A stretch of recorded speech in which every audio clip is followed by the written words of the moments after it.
कालका से, उनका भी मैं बहुत बहुत अभिनंदन और धन्यवाद करता हूँ। सविता चौधरी जी जो कि जिला अध्यक्ष एवं प्रवक्ता है हरियाणा महिला कांग्रेस पलवल से, वो पहुंची हैं, उनका भी मैं धन्यवाद और अभिनंदन करता हूं।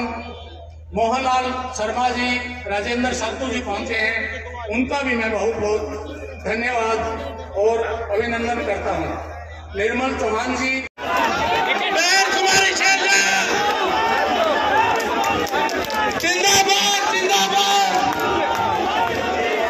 सभी सम्मानित करने वाले सदस्य,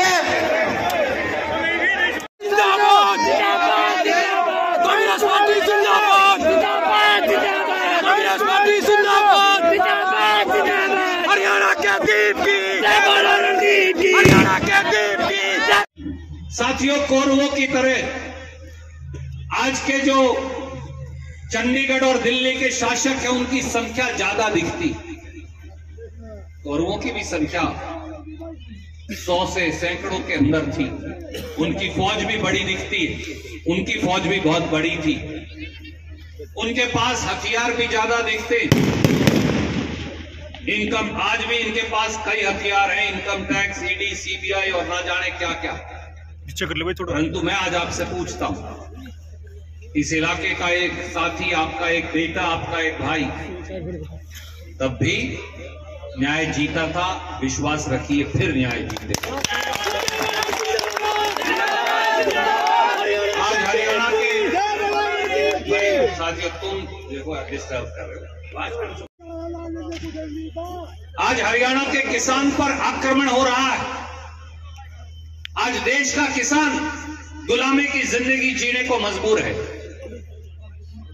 कितने सारे हमारे किसान भाई इस सभा के अंदर मौजूद हैं, खेत मजदूर साथी मौजूद हैं।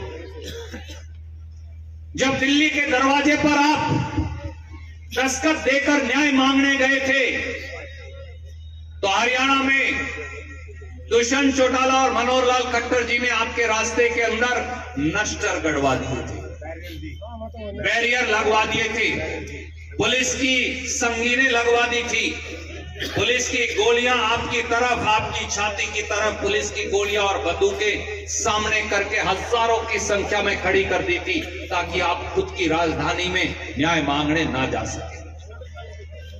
700 से 800 किसान और खेत मजदूर भाई शहीद हो गए। वो शहीद खुद के लिए नहीं हुए, किसान यूनियन के साथी खुद के लिए नहीं मरे, गरीब रविदास या वाल्मीकि खुद के लिए वहां दिल्ली के बॉर्डर पर नहीं मरा। वो इसलिए मरा कि आगे आने वाली नस्लों को न्याय मिल सके, उनको अपने खेत में कोई गुलाम ना बना दे। दिल्ली के शासक ने, चंडीगढ़ के शासक ने उनकी सुध नहीं की। भारतीय जनता पार्टी और जजपा जो आपकी वोट लेकर गई थी, तो कोई गरीब ब्राह्मण भी हो सकता है, जाट गुर्जर राजपूत भी हो सकता है, किसी और श्रेणी से भी हो सकता है, उनके 80 से 90 हजार बच्चों को उनका वजीफा नहीं दिया। खट्टर साहब, दुष्यंत चौटाला जी, क्या आप जानते नहीं कि गरीब का बेटा और बेटी तो वजीफा लेकर तरक्की करके बाबा साहब अंबेडकर के दिखाए रास्ते पर आगे बढ़ता है, आप उसकी वो फीस भी छीन लेंगे तो वो बच्चा आगे बढ़ेगा कैसे? युवा बेरोजगारी भत्ता ही बंद कर दिया जी। एक और खबर 4 दिन पहले आई, यूनिवर्सिटी ग्रांट्स कमीशन यूनिवर्सिटी में मास्टर लगाता है। खट्टर साहब और नरेंद्र मोदी ने फैसला कर दिया, वहां अब SC BC के बच्चों के लिए कोई आरक्षण नहीं होगा। गुरुओं की इस धरती पर, कपिस्थल की इस तपोभूमि पर, भगवान श्री कृष्ण की इस कर्म भूमि पर आज ये आपका भाई और बेटा आपको एक बात कहता है, भारतीय जनता पार्टी को अगर एक मौका और मिल गया ना प्रजातंत्र रहेगा ना आरक्षण रहेगा, हम सबको ये गुलाम बना लेंगे। ये वो लोग हैं आज रास्ते में हमें मिले, अभी भी यहां है, कलायत में भी मिले। मुझे ये बताइए, 47 बार पेपर लीक हुआ, पानीपत के भारतीय जनता पार्टी के नेता के स्कूल से पेपर बिका, हरियाणा पब्लिक सर्विस कमीशन के दफ्तर में करोड़ों रुपए की रिश्वत ली गई, दबे हैं, कुचले हैं, वंचित हैं, शोषित हैं, पीड़ित हैं, यहीं खड़े होकर चौधरी शमशेर सिंह सुरजेवाला कहा करते थे, चौधरी दलबीर सिंह जी ने, आपके पिताजी ने हमेशा उन्हीं की लड़ाई लड़ी। वो कहा करते थे, मैं सबसे पहले गरीब का साथी हूँ, कोई मुझसे बुरा मानने पर्ची ना दे। मैं आज फिर दोहराता हूँ वही बात। कांग्रेस पार्टी, कुमारी शैलजा रणदीप सिंह सुरजेवाला सबसे पहले गरीब का साथी, बुरा मानने तो।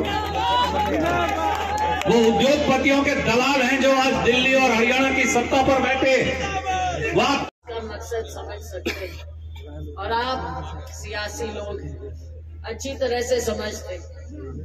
राहुल गांधी जी जिस तरह से निकले ये न्याय की यात्रा लेकर, और साथियों ये तो नगरी ऐसी न्याय की लड़ाई की नींव आप लोगों ने कैथल से रखी है भगवान श्री कृष्ण जी के समय, महाभारत के समय से। और जब हम आ रहे थे, भाई रणदीप जी वहां का इतिहास मुझे बता रहे थे कि कैसे कृष्ण जी और पांडव निकलते थे, सुबह पूजा करते हुए रण में जाते थे। और साथियों आपने देखा एक तरफ कौरवों का भारी भरकम उनकी फौज और एक तरफ 5 पांडव और श्री कृष्ण। न्याय यही होता है, हमने तब से सीखा कि न्याय के साथ जहां जो खड़ा होगा जीत उसकी होगी। दूसरी तरफ कितना ही बल नजर आए, लेकिन अंतिम जीत जो सच्चाई के साथ खड़ा है उसकी होगी। पांडव क्या थे? 5 गांव भी नहीं, गरीब, उस समय का गरीब पांडव। आज भी वही लड़ाई है, पांडवों की लड़ाई। और राहुल गांधी जी जो न्याय यात्रा लेकर निकले, आज उसी का हिस्सा हम बनकर निकले हैं।